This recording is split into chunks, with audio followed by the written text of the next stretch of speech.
let's get started. I always like to introduce myself. This is a picture of my first year teaching. I hope you can see that in the intervening years, I've matured as a teacher. Our moderator today is going to be Jill Gregory. Jill is also a former science teacher. So the topic of today's webinar is, when we're evaluating instructional materials, what are some questions to ask all publishers? And a little bit of background for us. In the academic year of 2019 and 2020, over $870 billion was spent on K-12 public schools. And of that, between 10 and 20 billion was spent on instructional materials, including curriculum. And another 40 to 50 billion was spent on educational technology. The exact figures are not always easy to get. Most states also hold periodic instructional material adoptions. Most school districts during these will purchase instructional materials for between a 5 and 10 year adoption cycle. When you take these two things together, there are some things that are true. One, there are very lucrative opportunities for companies that make instructional materials. And because of that, there is an incentive to sell and to prioritize sales. And the second thing is, districts are committing time and money to the set of materials they purchase. Not only are they committing time and money to the review of materials, but they're also committing future time and potential funding. And so when we're meeting with publishers, there are some things we want to ask to help us make our decision and make an informed decision. So the first question I think to ask is, how is this edition different from your prior edition? So on the left is the 1991 edition that I used of a physics textbook that I used in high school. And on the right is, 14 years later, a 2005 edition of the same physics textbook. And it's basically the same. There's some cosmetic changes, but ultimately these are the same. And so when we're evaluating materials, if there haven't been any changes really, why do we need to buy the new edition is a question, particularly in relationship to the adoption of new standards. The second question that I think is worth asking for a district is, how is this different from other instructional options? A lot of publishers in science use the 5E model. The 5E model is a good way to teach. It's not the only way to teach. It's also been around for a while. So the 5E model was developed 30, 40 years ago, and we can ask questions of is that model as compatible with the current standards as it was with standards that were in place when it was adopted. Now, I don't expect the publisher to be able to tell you all the ways that their materials are different from other groups, but I think it is important for them to know why how their product is different and what it will offer your students that you can't get anywhere else. And thinking about this question and the previous question as an analogy with a cell phone, I have an iPhone. I would anticipate when I buy my next iPhone that there would be some sort of difference in the type of things I can do or some of the features. And I would anticipate the person at the Apple store selling me the iPhone being able to tell me why I should purchase an iPhone over, say, an Android phone. The next question is, how does this edition reflect changes to the standards? I think there are some sub questions that we want to answer. And the image on the right here is from the Texas, comparing the Texas 2021 standards that are going into place next year, and then the Texas 2017 standards that will be replaced with the new standards. And one of the things we might want to ask is, can I skip teaching the cross-cutting concepts or practices and still have students learn the content? Or do students need to view a phenomenon in order to do the lesson? Or is that really optional? And if those questions are yes, the first question, then maybe you're not really integrating 3 dimensions. Could you skip the engineering is another question and still have students learn all the content? Well, if that's the case, then maybe the materials aren't truly reflecting changes to the standards. Similarly, if you skip a phenomenon at the beginning, it's possible that the students aren't really getting changes to those the instructional materials that they're working with. And I think asking them to really talk through what was done to meet the new standards, particularly if their changes are superficial for how is this edition different from the prior edition, is particularly important. The next question I think is important is, are your materials developed through research? And I want to point out that there's a difference between developed through research and research-based. So developed through research is a process where a group of people, or potentially even an individual, attempts to create instructional materials and uses well-defined protocols for developing those materials, for teaching with them, and then analyzing the data on whether students are learning via the use of those materials or not. Research-based is where a person or a group of people read someone else's research and then make their own materials in a way that they think aligns with those other or with that research. So going back to the 5E, for example, the 5E, many of those curricula are research-based in that research on student learning using the 5E model has been conducted by a multitude of groups, but the groups who are using it to make curricular materials are not part of the groups doing the actual research on the 5E model. The next question is, what was the development process like for this edition of your materials? So presumably, particularly, I should say, if there are large scale changes, then we would hope that there is a development process that includes piloting materials. So I can give an example of my own work piloting materials when I was working on a design challenge in an 8th grade classroom for engineering.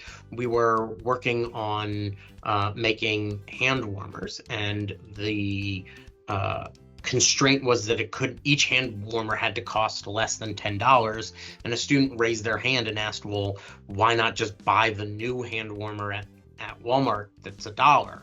And so those things, when I was writing the design challenge, it seemed to work at $10, the student pointed out something as simple as that doesn't really make a lot of sense. And that's just a superficial piloting. When you're piloting materials, you want to make sure that the way students are working through the lessons and through the curriculum is as intended. Are students having the type of conversations you want? Are the practice problems eliciting the type of student thinking that you want to elicit?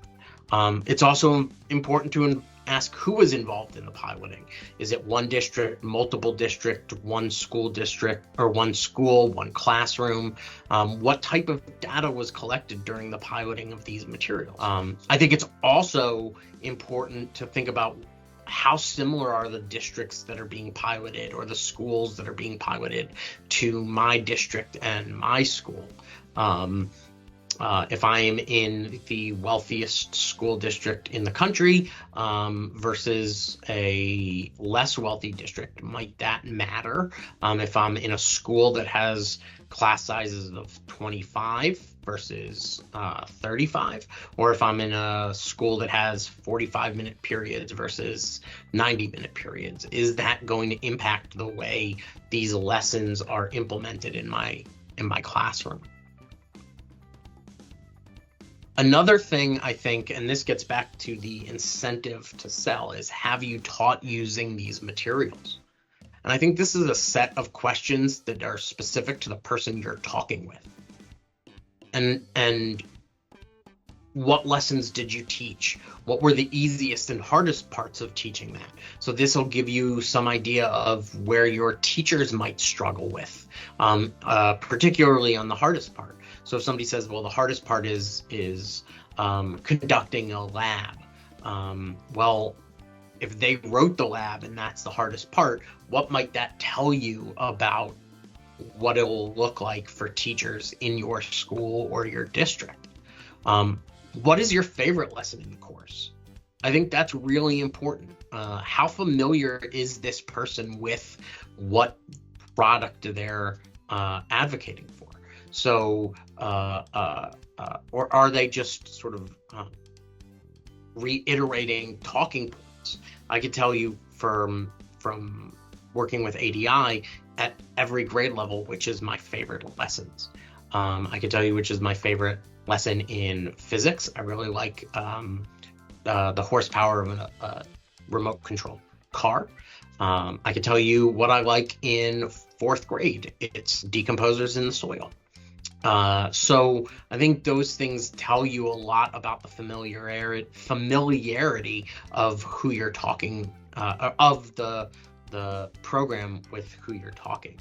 And it'll help you make an informed decision. Do they really know what they're actually advocating for? The next thing is, how do we know your materials support students passing standardized tests? And now the standardized test is not the be-all, end-all. I don't think we should only make our decisions based on that. But at the same time, standardized tests are a very omnipresent part of the current teaching and learning in our schools. And so one thing I think when you're asking about that is to think about, is the data experimental or correlational? And I put this graph up on the right. It's the popularity of the first name Stevie with Amazon.com stock price over the last pretty much 20 years. Now, I could say every year that more babies were named Stevie, Amazon stock price went up.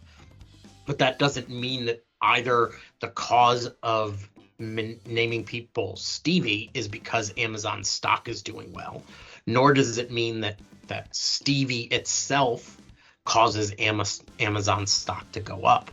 And so when we're evaluating our instructional materials and talking with publishers, and they say things like 100% of districts using our materials were rated as meeting expectations. Well, is that causal? Did those districts meet expectations the year before they adopted your materials? And so if that's the case, then maybe your materials were not really playing a part. And so when thinking about like what data is there, I think it's really important to ask them, are these experimental studies where we get a baseline of data before we use these materials, and then use the materials in an implementation year and maybe a second and third year as well. And that also goes back to some of those questions about research and research-based. And then I think another thing is, for those districts that are using your materials, what are those districts like? How similar are those districts to me and to my students and my teachers?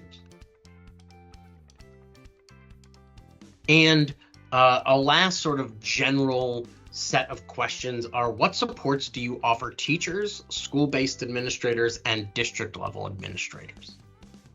So I like to break this down into professional learning supports, which are supports that are going to potentially be a little bit more general. They're pedagogical, so that's going to be something about like, how do we teach with the 5E model? Then you have teaching supports, which are specific to the lesson or classroom activities that are going on to teach a specific idea. And then there are logistical supports. So are there technology supports for teachers, students, parents, etc.? For professional learning supports, I think grade and subject specific is incredibly important. So if I'm learning about the 5E and I'm a physics teacher, it doesn't make sense to go necessarily to a 5E training with biology teachers. I think also sustained over time. So Rome wasn't built in a day, and teachers didn't learn everything in one day either. I also think, what are the learning experiences for teachers like? And these things go together, sustained over time, and what they're like. So are teachers told about how to teach, or are they given opportunities to actually potentially practice teach or think about how they're going to use these lessons? The sustained is, are there times for reflection?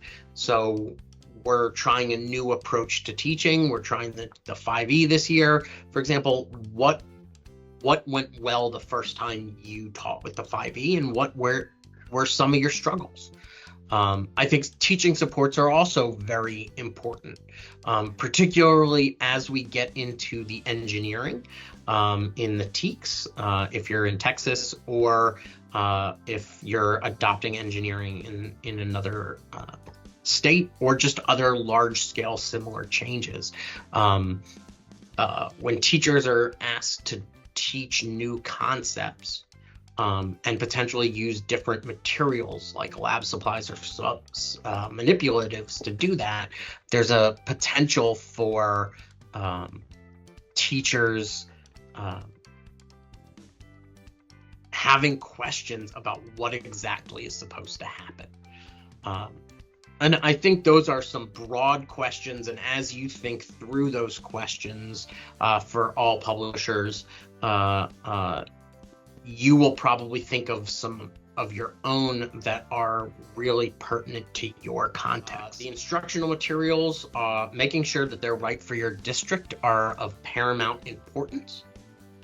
And so thinking through and really digging into those instructional materials and asking the right questions are important. The goal for publishers is to make sales.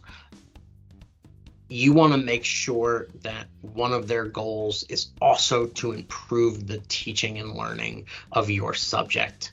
And this series of questions that I shared will help you identify materials that are designed to improve teaching and learning of your subject.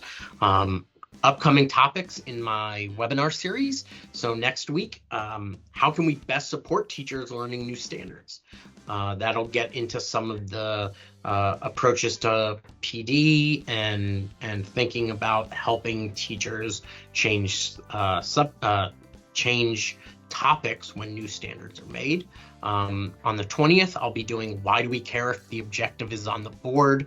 I'm really excited for that one. And then at the end of this month, I will be doing What Makes Instructional Materials High Quality? And on that note, I want to thank you all for coming.